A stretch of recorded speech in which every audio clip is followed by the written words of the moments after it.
The factory must grow. This sentence is rather not spoken but felt amongst all of the players who play any game from factory building genre. As we all know, the human nature is to get bored off of the repetitions that occur here and there, but that's the case with factory building games too. Then why is it that we don't get bored playing it? At the end of the day, what we are doing is just to make one thing, and from that one thing, we make other new things and better machines and parts. Then the question arises again, why don't we get bored? Well, the answer to that question is rather simple, and the answer is endorphin releases in our body. As we play more of the factory building games, we experience what is called the joy of learning, accomplishing, and mastering the techniques to play the factory building games.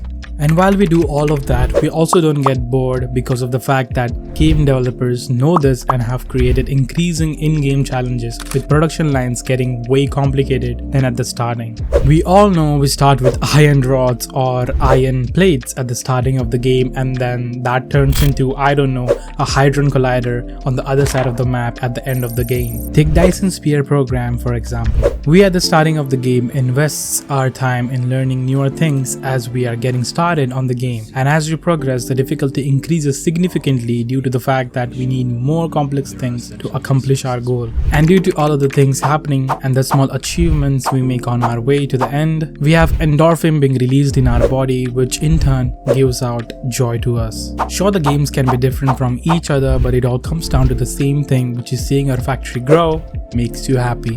Well, also the style of playing the game can be different too. Some like their factories to be made efficient, some like it aesthetically perfect looking, and some just create a mess. It's what they like at the end of the day. But no matter what the case is, all of them have that one thing in mind, and that is the factory must grow. I myself have a fair share of factory building games on my name too. Some of them are Dyson's Spear program, Factorio, Astroneer, some new releases like Foundry, Astro Colony, Shapes 2, a mobile game like Sandship Crafting Factory, and I've also modded Minecraft back in the days to have some automation magic going on in it. And if you guys are wondering why I'm telling you all of this, well, the answer is simple, and that is I love automation too much. While I've played and finished some of the games from the listed, I always try to find something better and fresh all the time. And on mid-July 2020, I came across a video that changed everything for me in this genre of games. And that video was from one of my favorite YouTubers out there. The video in question introduced me to a game that I fell in love with too hard.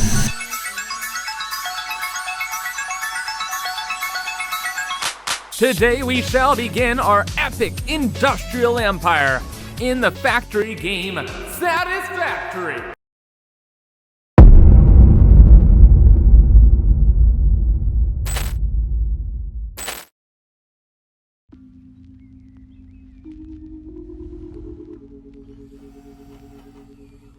Warning, planetfall imminent. Please remain seated during full procedure.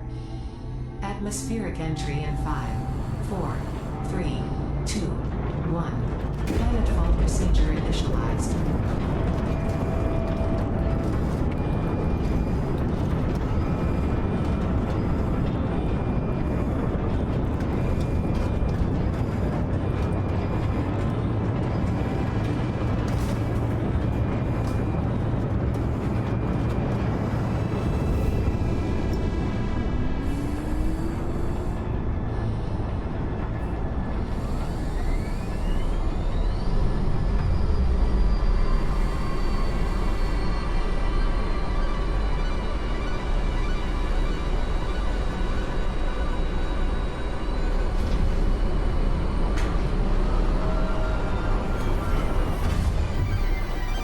Planetfall complete.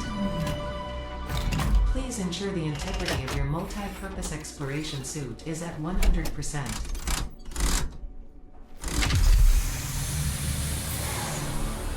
Remember, efficiency first. Godspeed.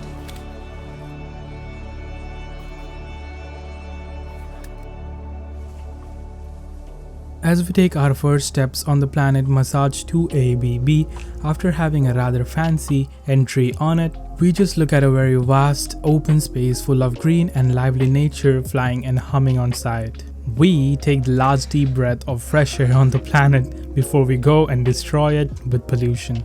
Satisfactory as a game has a very beautiful handmade map which expands far beyond the horizon for exploration from pioneers. Pioneers being us, we set out on an adventure to grow and provide FICSIT, our organization, with items and with project assembly parts to meet our end goal, and that goal being hidden from us till September 10th, 2024 this year. Exploration being an important part to obtain alt recipes for items and other really handy things has its challenges too, as you are met with some really nicely made enemies that don't destroy your factories but do add a little extra precaution for you to take before you go out exploring.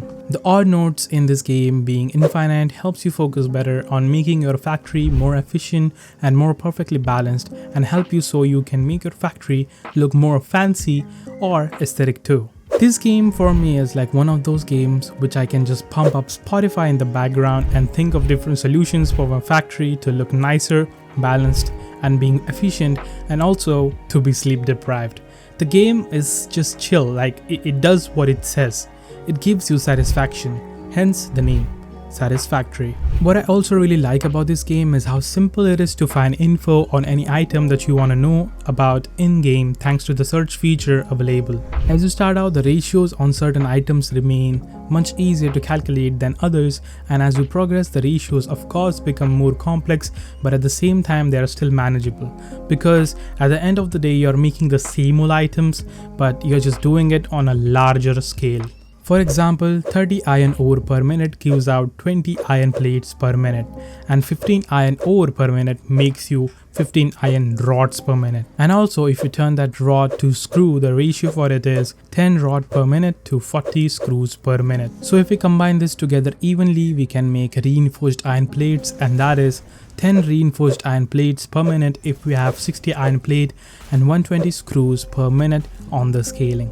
To be honest, the game just feels polished even if the game is in early access, and that's what I really like about this game too. And the community of this game is one of the few communities that I really enjoy being a part of. The community is helpful with mods, recipes of items, any bug, sharing new ideas, all other shenanigans. What I also love about this game is how transparent the studio who made the game is to the community. This game is made by the same studio who made Goat Simulator years ago, the studio being Coffee Stain Studios. This transparency among the studio and the players have created a mature and a strong bond between the game, studio, and players, all thanks going to the community managers Snut and Jeff. Their style of giving out info is both informational and funny, and that's what makes them different from the other studios or other developers. The game in general is not too challenging at first, but as you grow your factory, the steps you have to take to make your factory work more efficiently gets harder and harder to take,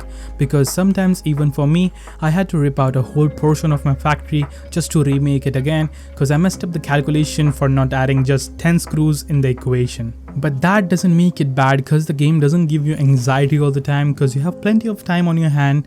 You can just go back and just restart, nothing will change. And you also don't have to worry about the knots going out too, because all of them are unlimited.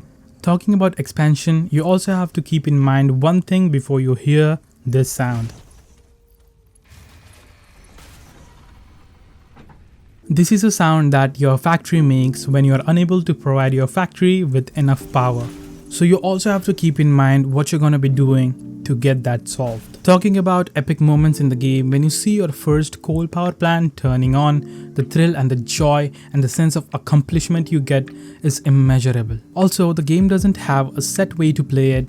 I mean, you still have to provide the game or the organization that you work for with certain items, but how you get them, the items, is completely up to you. That means there is literally nothing binding you to make a factory that is a complete mess, or a build so good looking that you forget about all of your life problems. This compared with the constant chilled hums that the machine produces and the ambience sound, and if you add music, which this game has quite a good library of, turns the game from stress inducing to relaxing experience. I don't know how many times I've said this, but walking around the factory that you made and seeing the progress you made really makes you think twice on how addicting this game makes you feel towards it. It's just like assembling your first PC build, and when you succeed in it and when you power it up, you feel proud and accomplished. Well, in this game, you just get that feeling from making some machines on the foundation.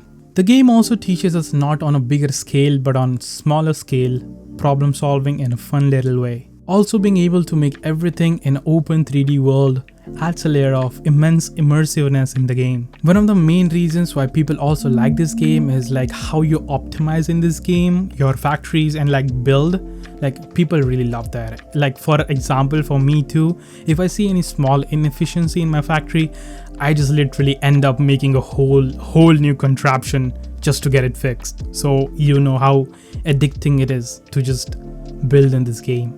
Having smaller goals like projects of your own, that is if you want to make a fuel generator plant, and the journey you go through just to get that project finished adds a sense of relief and joy to your inner child. I don't know. But yes, whatever it is, the game is and will be the best factory building game out there for me for a long time. Seeing how passionate the developers are for making this game big and seeing it grow.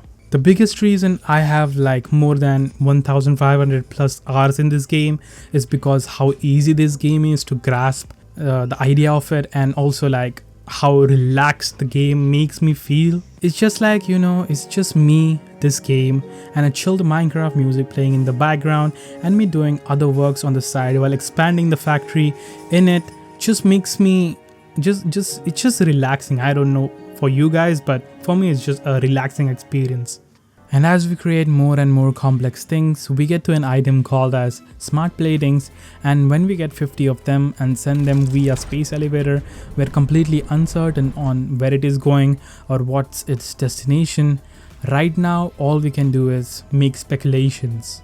But when you look at your factory and see the factory humming at you and you seeing all of the new things getting unlocked, you have just one thing in your mind at that point, and that is the factory must